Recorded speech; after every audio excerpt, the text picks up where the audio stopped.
So today, again, this is sort of like Scott mentioned, this is a two-part talk. Both of them are dealing generally with this idea of the value of apologetics or defending your faith. So the first one here, the one I'll give right now, will deal more with this sort of the biblical foundations for apologetics. And the second one will deal more with the practical usage and outworking of apologetics. So I want to make an assumption right up front here. I would assume that many of us, most of us, have dealt with bicycles in some way, shape, or form. Either we've ridden them, we've tried to ride them, we have kids that have rode them. You have some familiarity with bicycles. Now, interestingly, C.S. Lewis, you may be familiar with him. He's written all types of things like the Chronicles of Narnia or Mere Christianity. But he also has this bunch of shorter journalistic type essays. And it was really hard to find. I scoured the internet for about 2 months, and I could only find this one essay in a book called Present Concerns. It's on Amazon. And in this book, one of the essays he has is called Talking About Bicycles. And he takes us through these 4 stages of bicycles. So as I talk about these things, I want you to imagine in your own mind, in your own experience about these 4 stages. So these 4 stages are unenchantment, enchantment, disenchantment, and re-enchantment. So the first stage here, unenchantment. Now this will be sort of where my youngest daughter is at, Braylon. She's 1 year old. Okay, so she has a Radio Flyer bicycle in the basement, but she's really too young to ride it. We found a sale, so we got it quickly. So anyway, she's too young to ride it right now. But for her, when she goes downstairs and decides whatever toys she wants to bring upstairs for the day, this bicycle is really just another toy in a sea, and I do mean a sea of other toys in the basement.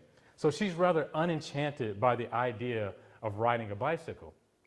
But then you have the next stage, enchantment. Now maybe some of you remember this stage. This will be sort of where my 2 sons, Bryson, who's 3 years old, and Braden, who just turned 11 years old. You kind of see a B theme here, Bryson, Braden. Anyway, this will be sort of where they're at. They're at this enchanted stage. This is where you first learn to ride a bicycle. You feel so free riding it. You can soar down the concrete or down grassy knolls or up hills and all of these things. For me, growing up in Detroit, I grew up, maybe some of you are familiar with this area. I grew up around the I-94, Cashew, sort of Morass area. And so when I was in this stage of enchantment, I would ride my bike all the way down to Grosse Pointe, right down to the lake. Now, at this age, I get tired just thinking about riding my bike that far. But nevertheless, at that point, I was so enchanted with riding a bike. That's all that I could do. And then for many of us, we then go to this stage of disenchantment. Life really starts to happen. We get bills. We have children. You have all of these other things. You have jobs. You have all these other things that start to force you to reprioritize certain things in your life. And so for me, my bike got put into the garage and started to acquire cobwebs. So for many of us, we become sort of disenchanted with the idea of riding a bicycle. But then, as my oldest son, Braden, he started riding his bike, and he was sort of in that in-between stage where he could ride it down the street, but not all the way around the block or a couple streets over, those types of things. So I began riding my bike with him, and suddenly I was like, wow, I kind of missed this. So there was this re-enchantment that happened within me, and maybe that's with some of you as well. You put your bike down for a while, and you get to a point where you pick it back up. And so for many people, C.S. Lewis gives this example. Because these 4 stages of life, although he compares and contrasts them with bicycles, this applies to many different areas of our life. Love, for example, we had instances where we were sort of unenchanted with the whole idea of love. Then we fell in love with someone, and then things happened. We became disenchanted with that love, and then next thing you know, we're re-enchanted by love again. This applies to so many different aspects of our life, and it also applies to spiritual aspects of our life. And for a lot of people, they're stuck in this third stage, this disenchanted stage. This is where people often wander from God for different reasons. And this is where apologetics comes in. See, Paul Gold, in his book, Cultural Apologetics, he gives us some ways of sort of characterizing or categorizing this disenchantment as it pertains to spiritual things. So think about these four things here. He says there's a felt absence of God in this stage of disenchantment. There's consumerism, this idea, this us being rather consumed with materialism and things like that may push us away from this idea of God, blindness and foolishness, and finally idolatry. And I'll get more into that later. But these are sort of some things that categorize and characterize this stage of disenchantment. Think about, for example, what some atheists say. Even in their writings, they'll tell you how disenchanted they've become. Atheist Julian Barnes, he said, I don't believe in God, but I miss him. I don't believe in God, but I miss him. Now, if you read the article in which he wrote this, it wasn't as if he was talking about, at one time, I was someone that believed in God and I became disenchanted. That's not what he's saying. He's saying there that the allure, the idea, even the enchantment of the prospect of a God, I kind of miss that feeling, but I just don't believe. You see, here again is where apologetics comes in. Apologetics, and maybe you are familiar, but I'll just give a quick overview. Apologetics comes from the Greek word apologia, and it means in defense of. And we see this replete all throughout the Bible. But one of the most well-known places where apologetics comes from is 1 Peter 3:15, which exhorts us to sanctify Christ as Lord in our hearts, always being ready, no matter the circumstances, no matter who you're talking to, wherever you're at, always be ready to give a reasoned defense for the hope that is within you, but to do it with gentleness and with respect. You see, apologetics isn't just about abstract truths. I get it. That's what a lot of people think. It's just these high sort of pie in the sky propositional truths that I don't want to be bothered with, a lot of philosophy and things like that. And I'll talk a little bit more about that in a moment. But it's not just about abstract truths, but also about concrete realities. See, apologetics in the Christian worldview is not just about truth, but as Dr. Peter Crave says, it's about truth, beauty, and goodness. Truth, beauty, and goodness, which has to do with reason, your conscience, and your imagination. Consider the words of the French philosopher Blaise Pascal.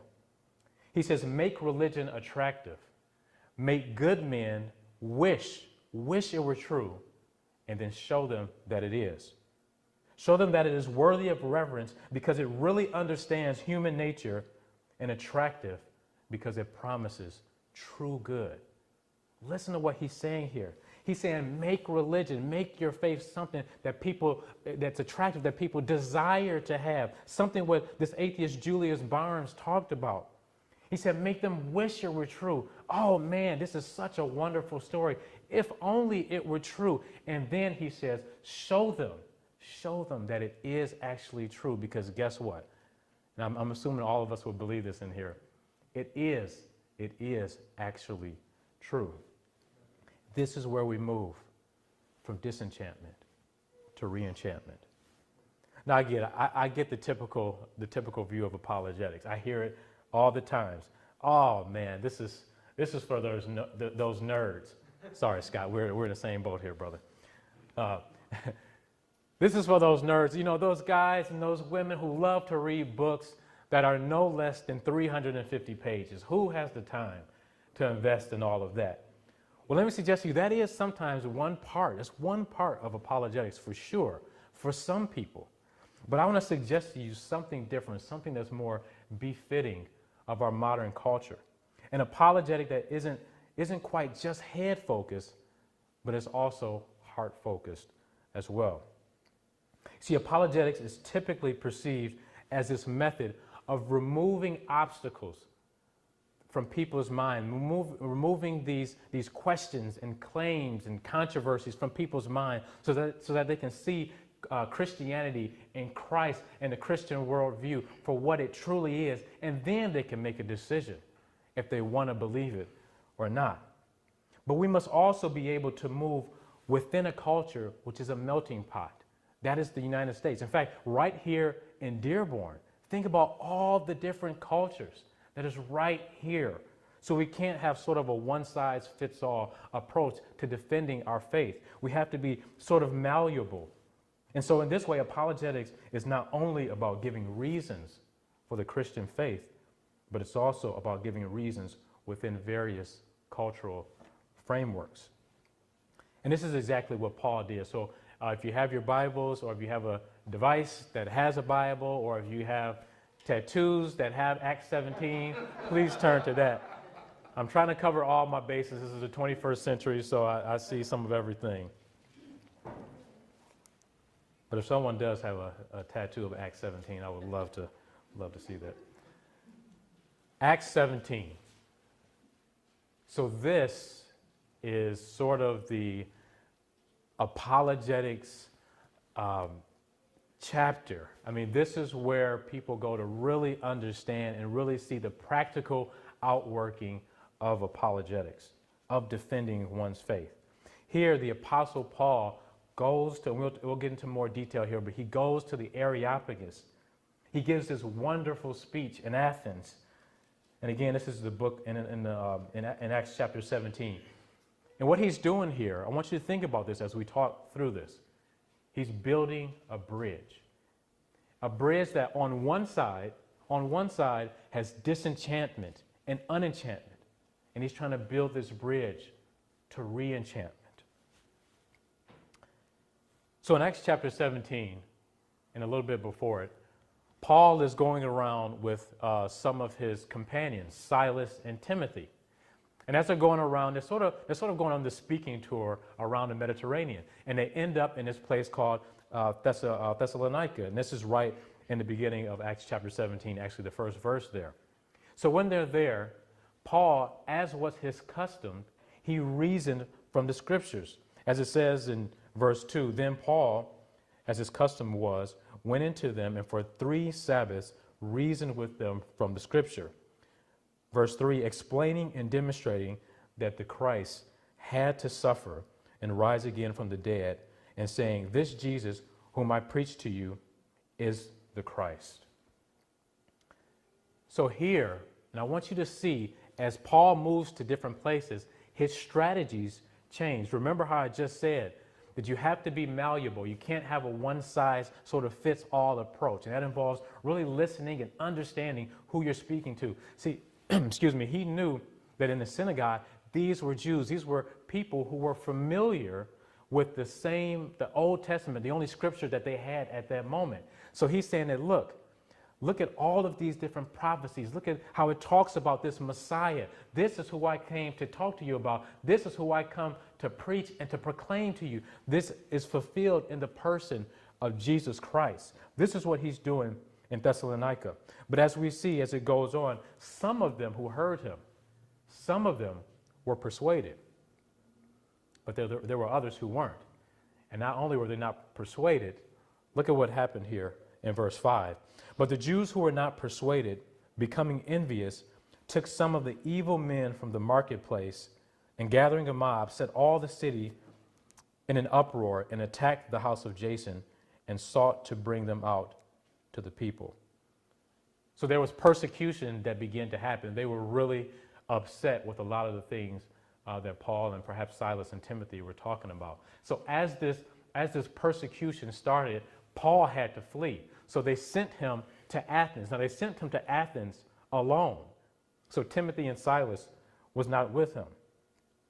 So imagine Paul coming up to Athens. Athens. I imagine just saying that name, many of you have a picture in your mind. Perhaps you've read some tales that had to do with Athens and this incredible, illustrious city.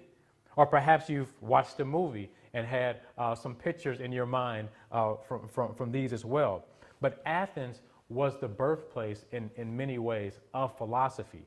You've heard or perhaps you've read Aristotle and Socrates and Plato. These are people who come from Athens. And during this time, it was an incredible metropolis, replete with statues and monuments and artistry all over the place. This was a true renaissance of a place. But this was the classical period. And this was a little before the time of Paul. Sure, it was still a hub of philosophy and highly educated individuals. Again, it had incredible artistry. In fact, one historian, Pliny, said that when you arrived in Athens, there was this 40-foot tall statue of this Roman goddess called Minerva. And Minerva was the Roman goddess of wisdom and warfare. And everywhere, just imagine going around Dearborn, just as you see stoplights and stop signs everywhere, they said everywhere there were temples filled with idols of gods and goddesses. Another ancient writer said, the Athenians surpassed all states in the attention which they paid to the worship of gods. This is how many, they surpassed every other place. This was how replete these idols were throughout the city of Athens. Now this stirred the heart of Paul. And we see this in verse 16. We're going to jump ahead here. It says, now while Paul waited for them at Athens, his spirit was provoked within him when he saw that the city was given over to idols. He was incredibly upset to see all this going on. You see, he knew that instead of worshiping the true God, they adored lifeless idols. And he knew what this meant, that this meant futility. This meant utter hopelessness in reality. So his heart was stirred. So what are idols? What are idols in our modern day sense? Perhaps we don't have statues of gods or goddesses everywhere. But I wonder if there are other idols that many of us are distracted by. How about the idol of money? How many of us are more concerned about our financial state than anything else? How about comfort? Sex? How about phones? Especially these smartphones. They can do some of everything. How about our social status? How many likes and dislikes and retweets do we get on Facebook and Twitter and all these different social media platforms? So let me ask you a question. Are our hearts stirred by these idols of our time? You see, when Paul saw this, he knew the futility. He knew what this meant for them. But when we understand these things, are our hearts stirred in the same way to proclaim Christ? See, for him, that served as a catalyst for him wanting to talk to them about Christ. But does it do that within us? See, again, he knew futility, a twisted morality and ethics, and again, hopelessness was the fruit of worshiping these idols. Now, I asked a question here about our hearts, something for us all and myself to contemplate. Are our hearts stirred by the idols of our time? But perhaps I should back up and ask another question. Are our hearts consumed by these idols themselves?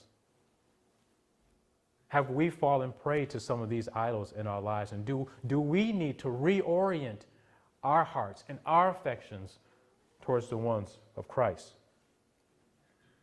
Now let's jump to verse 17 and 18 here. Here we're going to see that Paul is starting to encounter some specific groups of people. In verse 17 it says, therefore he reasoned in the synagogue, similar to what he did in Thessalonica with the Jews and with the Gentile worshipers, and in the marketplace daily with those who happened to be there. Verse 18, then certain Epicurean and Stoic philosophers encountered him, and some said, what does this babbler want to say? And others talked about how he might be proclaiming or worshiping some false and foreign gods. Now this is interesting. You see, he's addressing, as I said, the people in the synagogues and in the marketplace. But then they identify the two most well-known and appreciated groups of philosophers at that time, particularly in Athens, the Stoic and the Epicureans. You see, the Epicureans were this upper class of philosophers. They were materialist and sort of pantheistic, meaning that they believed that sort of everything was materialistic, everything was God, and they didn't necessarily deny the existence of the Greek gods, so like Minerva, perhaps Zeus, and these things. They didn't deny the existence of them, but they felt like these gods were aloof from humankind. They didn't really care about what was going on with humankind. So this, in our modern day, this would be the idea of deism, okay? That God sort of spun the world into existence and then kind of went off and did his own thing. It has nothing to do with humankind as it pertains to today. And then you have the Stoics. Now the Stoics were around about 300 years before Christ. So they go back really far. And they denied the existence of a transcendent God. Excuse me, the Stoics were the pantheists, not the Epicureans. And so they believed that reason pours forth from the universe, and that reason should be the compass for our lives. One other thing that I should have mentioned with the Epicureans, just as the Stoics believed that reason should be the compass of our lives, the Epicureans believed in sort of hedonism, that wants to seek pleasure above everything else. So you have one seeking pleasure as the compass of one's life, and the other seeking simply reason as the compass for one's life.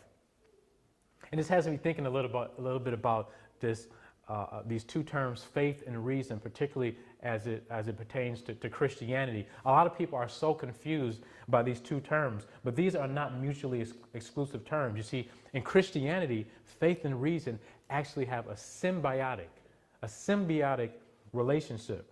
You see, faith in Jesus, faith or some would construe it as trust or allegiance, faith in Jesus Christ serves as the foundation for Christianity, and reason is the roadmap for the mind.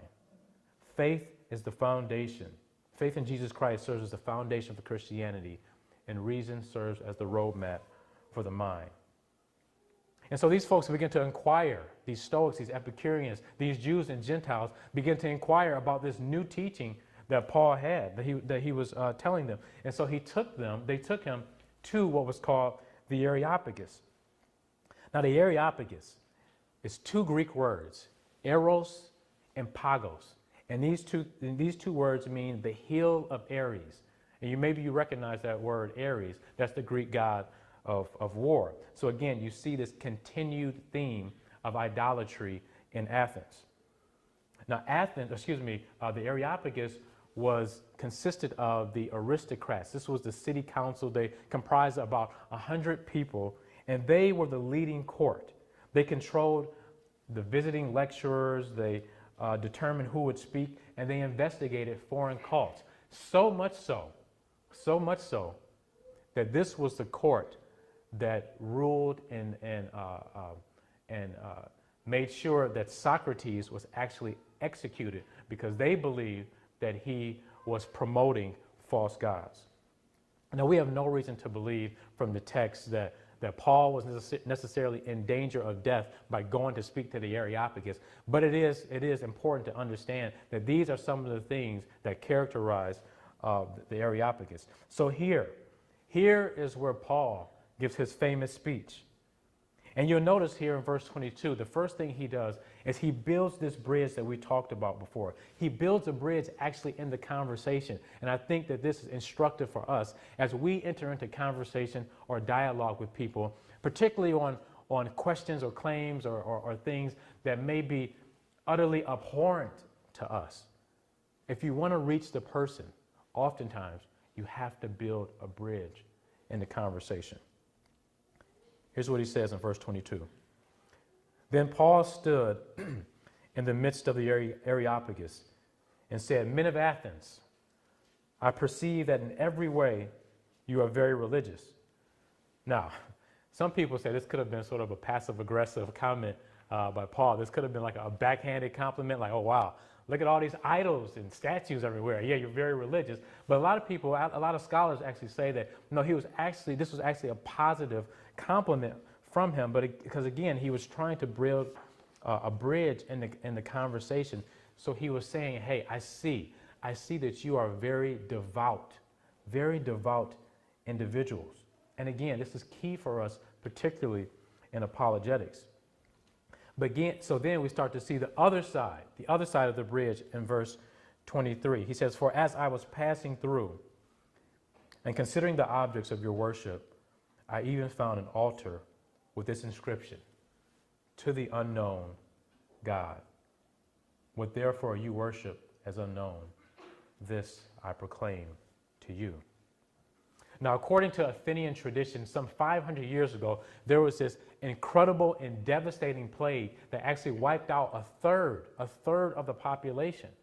And so the people of the town, remember, they had gods and goddesses, idols everywhere. They started sacrificing to each and every one of all of these gods and goddesses. But the plague didn't stop. People continued to die. And so there's this one Greek philosopher, Epimenides, and he suggested, he said, hey, maybe we have to identify a God that, or maybe we have to sacrifice to a God that we haven't identified yet. We don't know the name of this God or goddess. So let's make a shrine or a statue to this unknown God. Just leave it as unknown, and let's sacrifice to that God. And so that's how we got that statue there.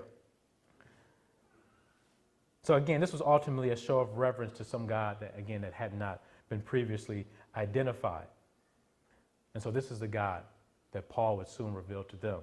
Now, I won't read, for time's sake, verses 24 through 28 here, but just if you get some time, read over it. Essentially what Paul is doing here, he starts to give an overview of biblical theology and the Christian worldview, oftentimes in direct opposition to the beliefs of the philosophers.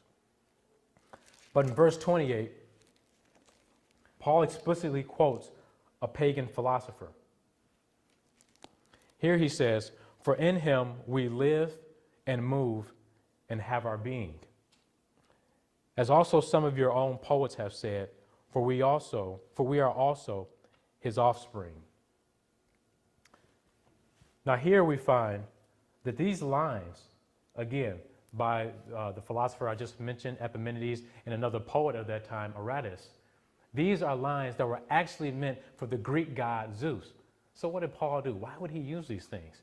He appropriated some of their language and some of the dialogue that they had and said, listen, because you have to remember, all truth is God's truth. All truth is God's truth. So he's saying this, yeah, what they're saying here is true, but it's pointed in the wrong direction. Let me point it in the right direction, and let me point you to Christ. And that's what he was doing. So some may say that his referencing of a pagan philosopher was strange.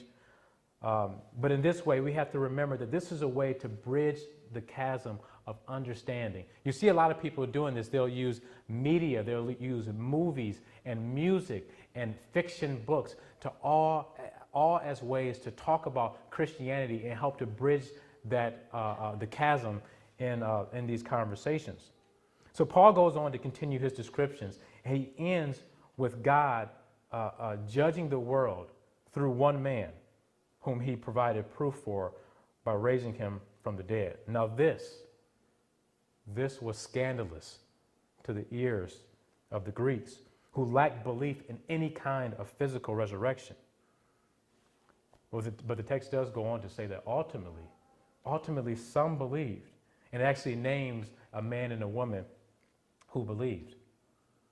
Now, some say that Paul was unsuccessful because he didn't get a big group of people to believe, or maybe that because he didn't explicitly mention Christ here, that he regretted the way he went about it, and that he was engaging in too much philosophy. We have to remember a couple things. Number one, these are snapshots of conversations and speeches and things like that. So there's a chance he could have mentioned Christ. Perhaps he didn't. I'll talk about this more in the second talk, but sometimes in conversation, You have to get people to the point. For an atheist, for example, you oftentimes won't jump straight to Christ. If they don't believe in God, they won't believe in Christ in the first place. So you have to work with them to understand that understanding that God, a divine being, is necessary for our world and for certain other aspects of belief. So that's sort of what Paul was doing. So here again, Acts 17 sort of serves as Paul's apologetic tour de force. Now this wasn't necessarily a parallel example to what many of us will encounter. I don't suspect that many of you will have to stand in front of 100 philosophers or something like that and give a treatise on biblical theology and Christianity. But hopefully you can glean some understanding of how to go about these things from what Paul has done in this case. You see, Paul sought to enchant his crowd by telling them the story that undergirds the hope that he has. And along the way, he dealt with some of their preconceived notions. Hear these words by atheist Luke Ferry. I find the Christian proposition infinitely more tempting, except for the fact that I do not believe it. But were it to be true, I would certainly be a taker. Were it to be true, I would certainly be a taker. Sometimes it takes us, as I get it, it can be frightening. It can be hard to get into these conversations where you don't know what people is going to ask. Trust me, I understand that. I get it all the time. But sometimes it takes us being willing to be used as vessels of God.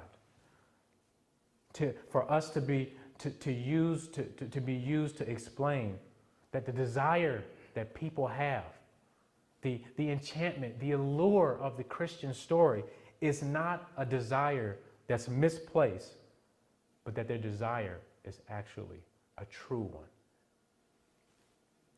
So in closing, let me ask you this. Where is your Athens? Where is the place that perhaps God is telling you that you should be prepared to give a reason for the hope that is within you?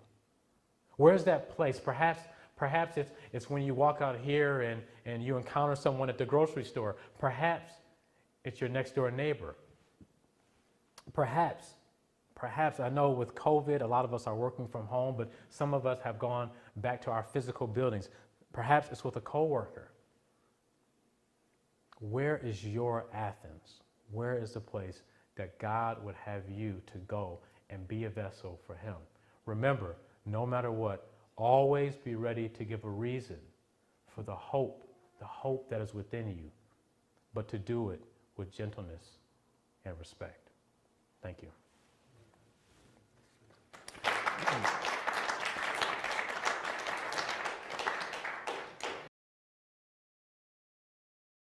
Are there any questions or things that someone might state? Yes, sir. And if you could, please say your name for me. Hi, my name's Wayne. Yeah, thank you for that question, Wayne. Scott, I thought we talked about the first question was going to be an easy one, like how do you spell Bible or something like that. Wayne did not get the memo. He didn't get the memo. Okay. No, seriously, thank you, Wayne. Thank you so much for that question. I mean, it is such an important one, and it's a very relevant one, as you pointed out. And I would assume that many of us probably have wrestled with these things, perhaps in private conversations, social media. Hopefully, not too many social media conversations that could go down a bad angle there. I'll just give a couple principles to perhaps consider. The first thing I would say is that, first of all, like I said before, we have to be malleable in our presentations, in the way that we talk about these things. So it does depend a lot on who you're speaking to.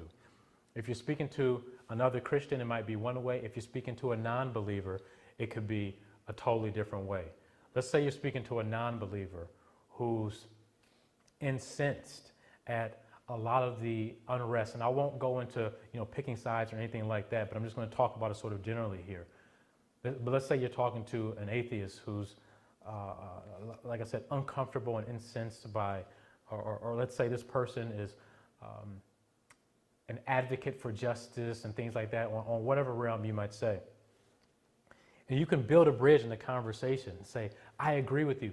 Justice is a beautiful thing. It's something that we all should desire. But on an atheistic worldview, where do you even get the grounding to for justice or for judging something as morally right and morally wrong?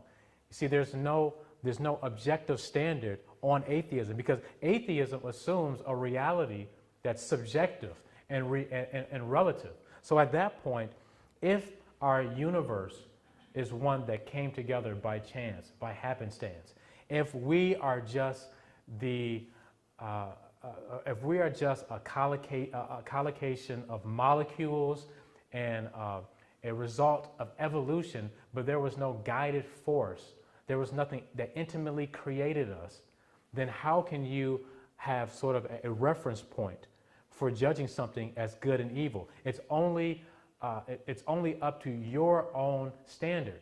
So if you say that justice is a good thing as an atheist on an atheist worldview, and another atheist over here says, well, I think that justice or injustice is a good thing. Well, who do you say is right? What is the objective standard under atheism? There is no objective standard. The standard is based on one's personal feelings and one's personal whims.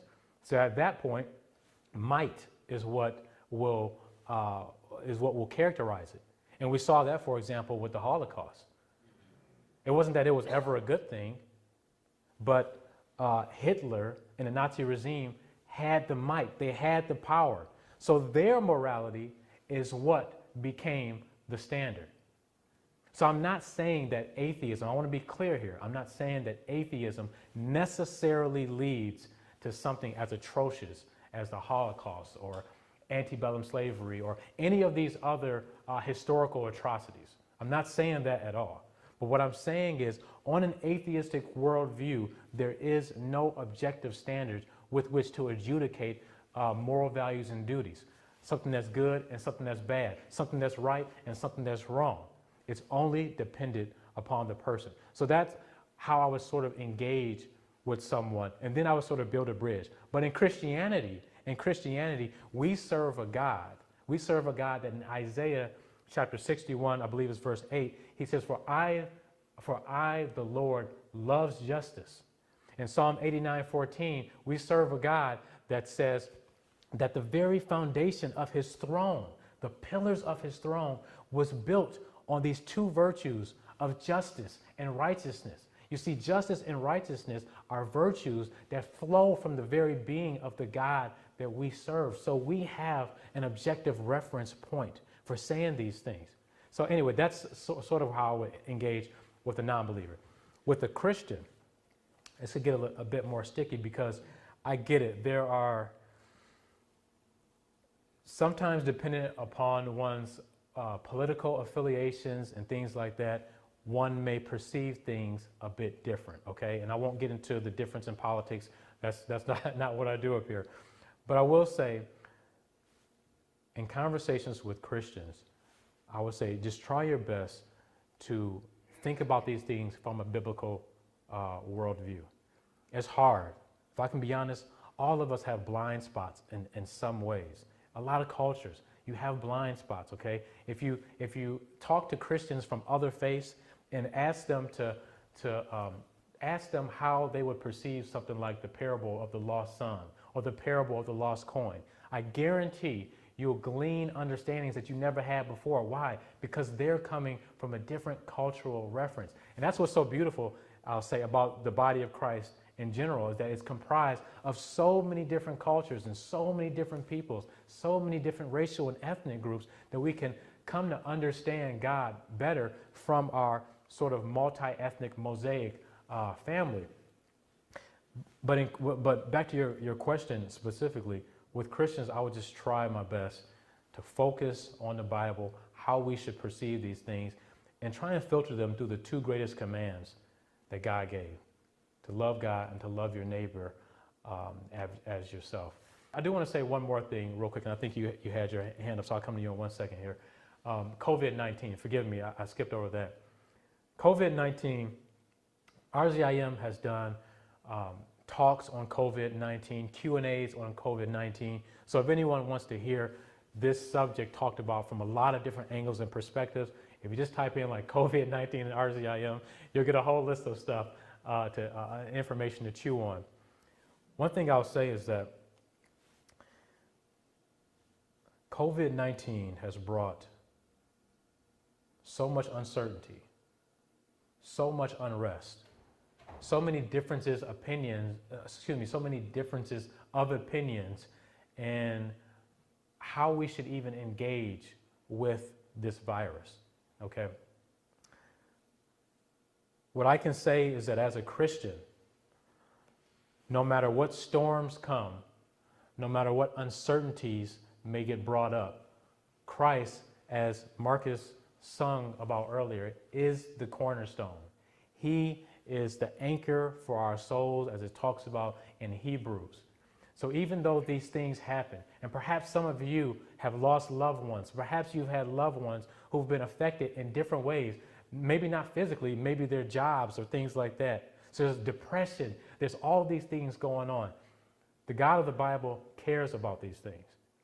He loves you, and He intimately understands what you've gone through because He intimately engaged and interacted with suffering Himself. If you think about it, again, the shortest verse in the Bible is Jesus wept.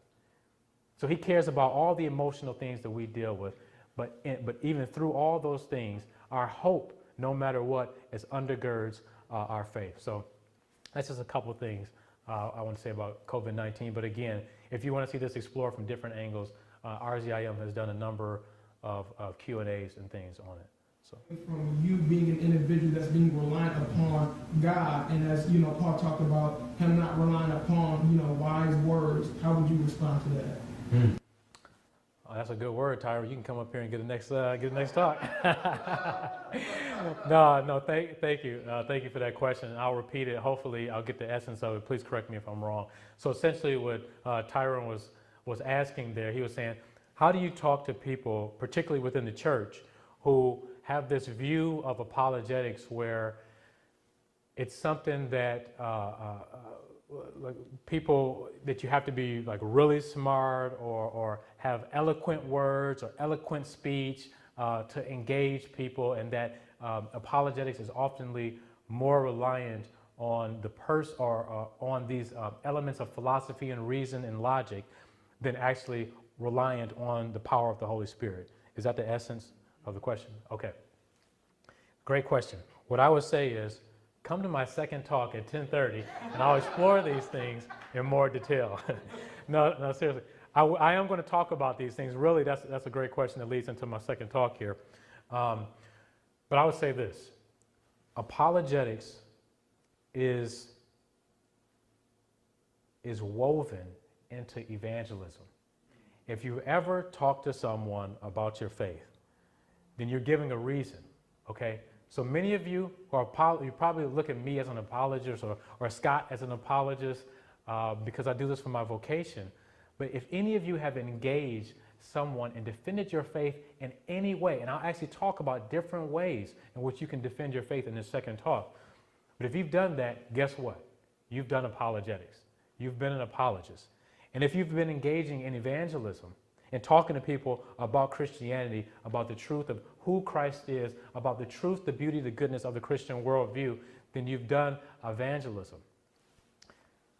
Now, no matter what, as Tyron pointed out here, all of this should be undergirded by the power of the Holy Spirit. Oftentimes, when I'm asked a question, and sometimes I get ones where I just have to say, hey, I don't know. I haven't researched that. I can tell you this, but I haven't researched that. Oftentimes, when I get questions, when Wayne was giving me his questions, sometimes I'll pray in the back of my mind real quick.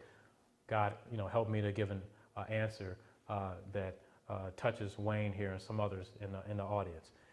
I I don't do it before every question, but I try my best to rely on the power of the Holy Spirit, because we know that is where our wisdom and things like that truly derives from. And guess what? You know the beautiful thing about apologetics? A lot of people, and I did as well, particularly when I first got started in apologetics, we get nervous and we feel like we have to be the ones to convert someone. Guess what? You can take that burden off. As Greg Kokel of the ministry Stand to Reason says, what he tries to do oftentimes, his goal is to put a stone into someone's shoe. Gives them some nuggets of information to chew on. Think about, perhaps, I don't know all the conversion stories of everyone in here, but I imagine that perhaps there was some people who didn't believe at one point and came to believe. Or perhaps you believe in a different worldview and now you're a Christian. Or perhaps you're sitting out there and you're just trying to glean some information today. Your conversion likely didn't happen from one person saying one thing. It happened over time, over thinking through different things, over gleaning different information, over different experiences, over different narratives that you've received that have been meshed with the truth. So I would say that don't let apologetics be something, and when you see some of the more professional apologists, William Lane Craig, our beloved and now deceased Ravi Zacharias, so many of these apologetics giants in a way, Mary Jo Sharp, Dr. Joe Vitale, these incredible women of the faith, excuse me, don't let, because they've studied these things, don't let that be a hindrance to you going and learning some things and also engaging people. God will meet you where you're at, and they'll meet people where they're at. And again, in my second talk, I'm going to give different ways of going about apologetics. Because as I thought about that second talk, I said, okay, I'm going to be here, and I'm assuming there's people of different personalities, different comforts. So I want everyone to leave here feeling like you can do this wherever you might be, like so wherever you may be at. So again, if you're able to, stay for that second talk, and hopefully you'll get something from that. So thanks again, Tyra, and I'll go into more detail with that later. Sir in the back with the red shirt, I think he had his, oh no, excuse me. No, I'm sorry, you had your hand up first, sorry. I've had some conversations with some people who are either so bitter at God in general or Christianity in particular that they're like, well, even if God or Christianity is true, I don't want to believe it because they're so awful. How would you respond to someone like that? Because oftentimes it's kind of been like, well, I can't help you. Like, do you have any, what would you say to someone who says that? And your name was David? Yes. Okay, thanks, David. And can you clarify one thing for me? You said that they're so awful. Are you saying that they're so awful as in like God or Christ, or are you saying Christians? Yeah.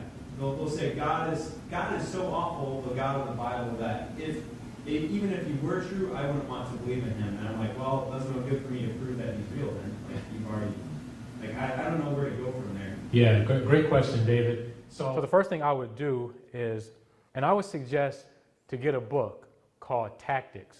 I mentioned Greg Kokel earlier. A couple of people are shaking their heads, so they're familiar with this book. Get a book called Tactics by Greg Kokel. He lays out the ways in which you can engage in these conversations. So he has this tactic called the Columbo tactic. Now we have some young folks in here, but we have some folks who may have me by a couple years as well. So, so maybe you're familiar with this detective Columbo, right? I have to admit, I didn't know who Columbo was until I read the book, and then I went and watched some TV shows. Columbo was this detective, right?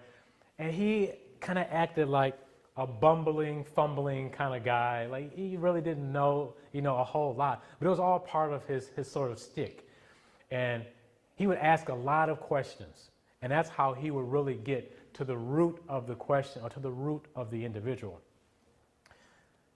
And so Greg Kokel, in his book, he talks about using the Columbo tactic of asking questions.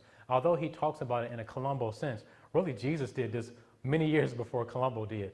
If you look at the interactions that Jesus had with Pharisees and Sadducees and other individuals, he would always be asking them questions to draw out what's really there.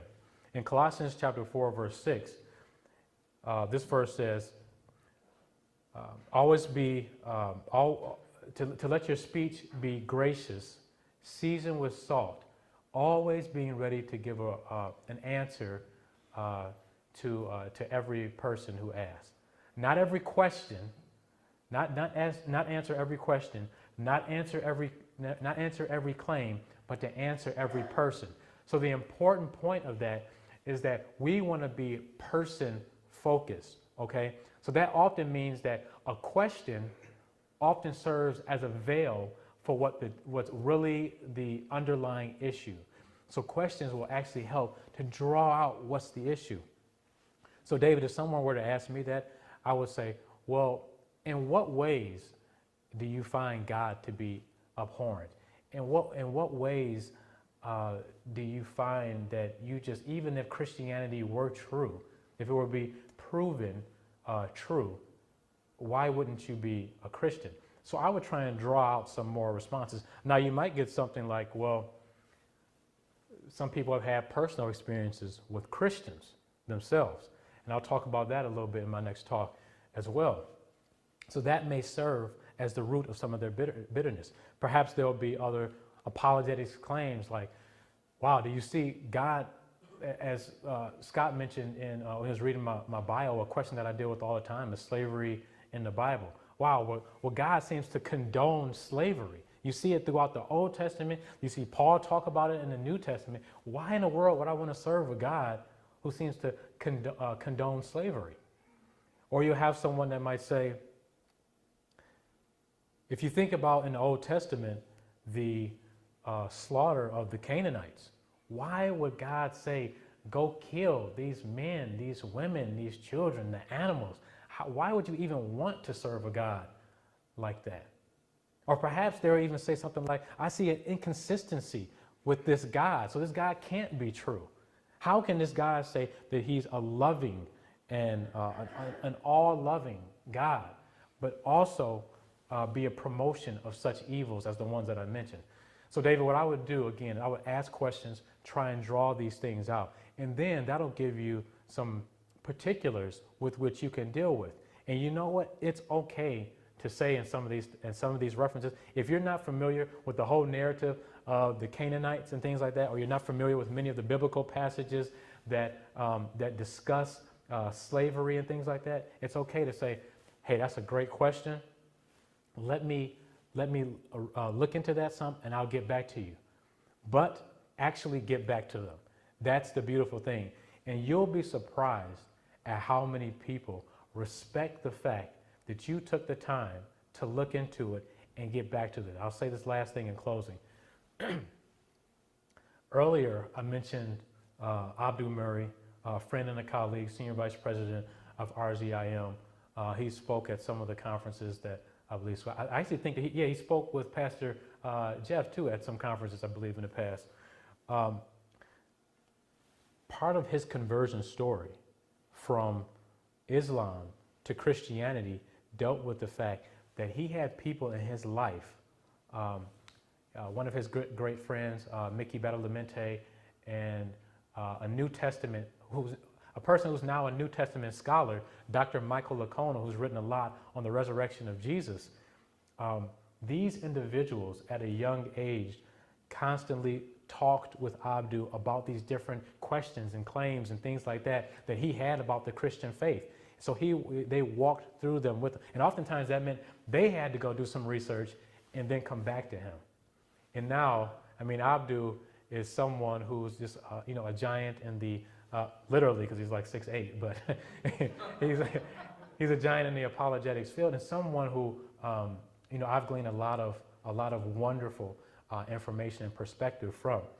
So I just say that don't be intimidated if you receive questions, and this is for everyone, that may be a bit too, that may be something that you're not familiar with. Take the time, research it, but really, really get back to that individual. And you'll have an opportunity to build a relationship and perhaps help lead this person from disenchantment and unenchantment to enchantment. So thank you again for that question, David. Joe, thank you, because you're also a perfect lead into my second talk here. It's almost like I planted you and Tyron here with these questions. No, but seriously, that's a great comment. And I'm going to get into that in the third section of my next talk. That apologetics is not just about the communication, but it's also about the demonstration of your faith in word and deed. So thank you so much for coming out early in the morning, and I hope if you're able to stay for the second session there. God bless.